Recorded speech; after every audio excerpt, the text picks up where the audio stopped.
Eu amo demais esse jogo. Minha história com ele vem desde 2001. Meus pais trouxeram um Game Boy Advance como presente de aniversário e junto dele veio o F-Zero Maximum Velocity. Desde então foi praticamente a única coisa que eu joguei no Game Boy por conta da gente morar na parte do país que, nessa época, era muito mais difícil de encontrar jogos à venda. Pra qualquer coisa. Eram tempos diferentes. Pode apostar, eu joguei muito esse jogo. Joguei tanto ao ponto de ficar incrivelmente bom nele. É um dos poucos jogos que eu posso dizer com certeza que eu sou realmente bom. É daqui de onde veio toda a minha habilidade ao jogar F099, mesmo sendo um jogo com uma física um tanto quanto diferente.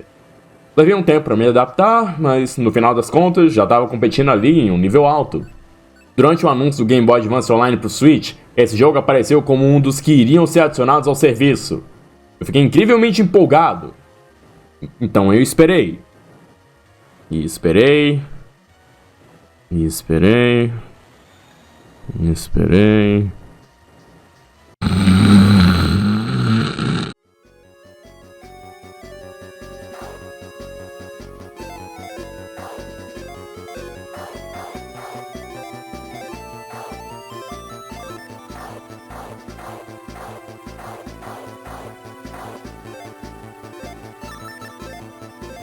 Levou mais de 2 anos para adicionarem o jogo depois de lançar o serviço, mas finalmente ele está aqui.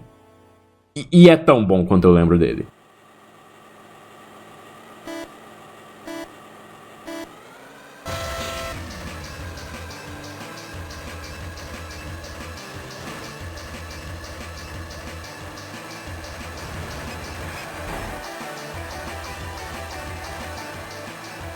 A melhor parte do emulador no Switch é que eu posso colocar esse filtro por cima para replicar o visual de uma tela do Game Boy e conseguir apreciar os gráficos como eles deveriam ser vistos. Ou pelo menos algo próximo disso. Olha, não é o jogo mais bonito do mundo. Na verdade, a sprite work é até meio feia quando comparado com o F-Zero de Super Nintendo. Modelos 3D pré-renderizados que sofrem rotação e cisalhamento quando você está correndo não é exatamente a coisa mais bonita, mas pelo menos isso é compensado com os incríveis efeitos de scrolling parallax que o GBA apresenta. É muito incrível ver esses fundos passando com toda a velocidade por você e conseguir notar a diferença de profundidade entre as camadas de gráficos.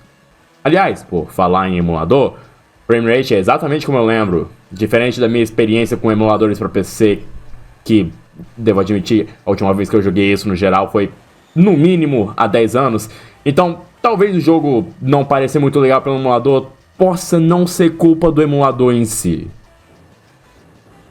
Tá, quer saber? Deixa eu tentar.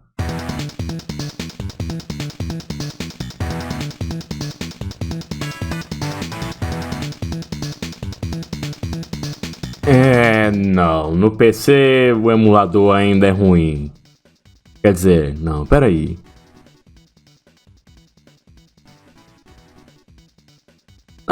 Olha só, ficou melhor. Você só precisa mudar essas configurações aqui e ativar os fantasmas do LCD no seu emulador. Se você estiver no RetroArch, é assim que você faz. Por favor, faça isso. Por favor. Fica muito feio se você não ativar isso. É sério, recomendação minha.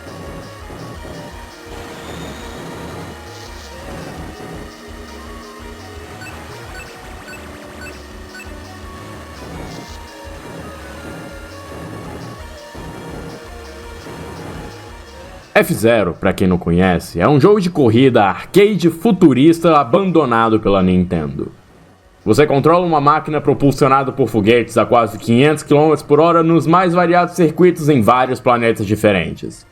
Não tem qualquer tipo de segredo, exposição ou seja lá o que for aqui. Boa parte disso tá no manual de instruções. No jogo em si, você liga ele e pum, você tá dentro da corrida. Realmente não fazem mais jogos desse tipo ultimamente.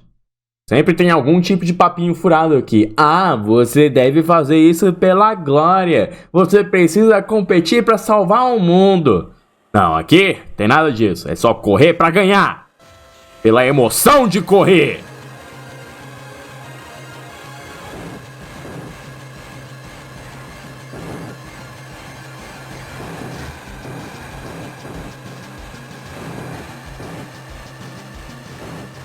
Eu não acho mais esse jogo difícil, mas é puramente por conta de toda a experiência que eu tenho com ele.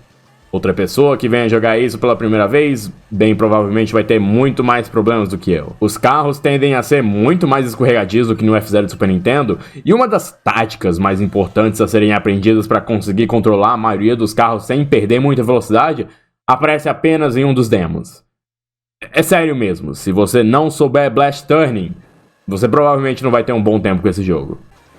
É importante desse jeito, é sério, você tem que aprender isso.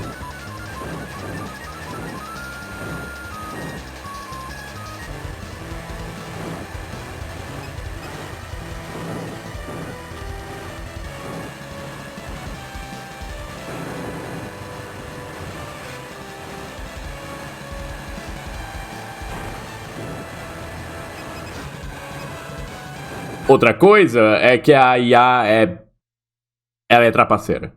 Na dificuldade Expert, se você não dirigir bem o suficiente, ela simplesmente é mais rápida do que você. E na dificuldade Master, ela não apenas é mais rápida do que você de qualquer forma, como ela simplesmente teleporta na sua traseira se você sequer ousar em conseguir alguma distância significativa dela. Isso sem nem contar com os carrinhos amarelos e verdes que aparecem na pista, que vão fazer de tudo para entrar no seu caminho. Ah, cara, logo no pulo.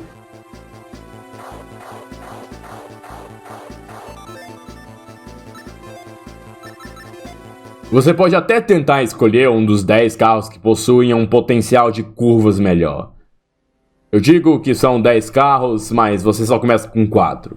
Realmente é um tempo diferente, não é? Lembra de quando você destrancava coisas no jogo na medida que você fazia progresso? Era uma época totalmente diferente. Sério mesmo. Hoje em dia você só vê jogos que fornecem carros extras se você estiver disposto a fazer uma contribuição de coração. É, Gran Turismo, tô falando de você mesmo! Os 4 primeiros carros são o suficiente para acomodar os mais variados tipos de direção para jogadores novatos. Ao completar os Grand Prix em dificuldades maiores, você destranca outros carros que começam a se especializar em certos estilos, como o Stingray, que pega uns pulos absurdos e tem um turbo que dura 12 segundos. Sim, o turbo dele não é um dos mais rápidos, mas às vezes conseguir depender de um turbo mais duradouro em vez de um mais rápido pode ser a diferença entre conseguir chegar entre os 3 primeiros colocados da corrida ou perder ela completamente.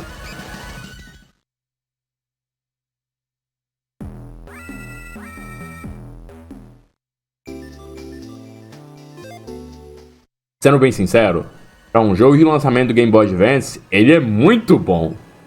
Ele pode até não ter muito conteúdo e o gameplay pode ser totalmente diferente dos outros F-Zero lançados na época, especialmente para console, mas pelo menos ainda é F-Zero, e eu amo esse jogo do jeito que ele é. Um jogo perfeito para alguém que procura correr incrivelmente rápido e deixar os outros comendo poeira. Ou gás de foguete.